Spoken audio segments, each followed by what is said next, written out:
कृष्णा गुरुजी, जी। हमारा गुरुजी एक प्रश्न है कि हमने सुना है कि आपके गुरुकुल में श्रावणी उपाकर्म का कार्य होता है और ये क्या हम सब लोग भी उसमें सम्मिलित हो सकते हैं? और ये श्रावणी उपाकर्म क्या है, इस बारे में आप थोड़ा सा हमको मार्गदर्शन देने की कृपा करें। बहुत-बहुत ही धन्यवाद भैया, बहुत ही अच्छा प्रश्न है आपका।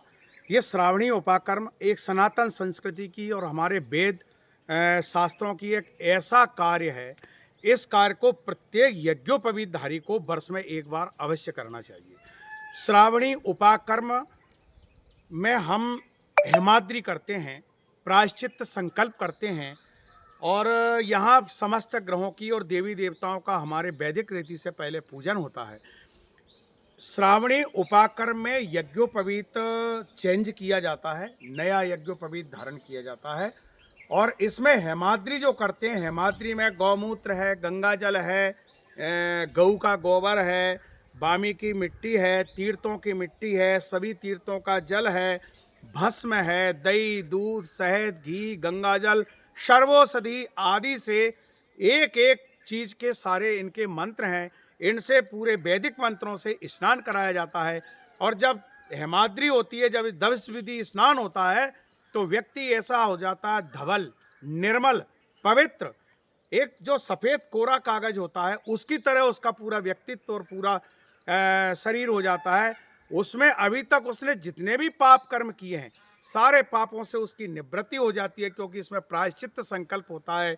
उसमें हमारे द्वारा मन, कर्म और वचन से किसी को पीड़ा पहुंचाई है, किसी को कष्ट पहुंचाया है, इन पापों की निवृत्ति होती है और हमें पूर्ण आध्यात्म से जुड़ने का एक अवसर मिलता है।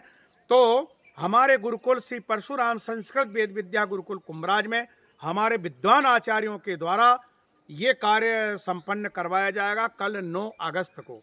तो जो भी यज्ञोपवीत धारण करते हैं वह इस कार्य में शामिल हो सकते हैं, अपने बच्चों को भी ला सकते हैं, उनका भी हम यज्ञोपवीत हमारे गुरुओं के द्वारा, आचार्यों के द्वारा कराया जाएगा और जो है उनको गुरु मंत्र दिया जाएगा, बच्चों को कुछ आध्यात्म से जुड़ने की बातें बताई जाएगी।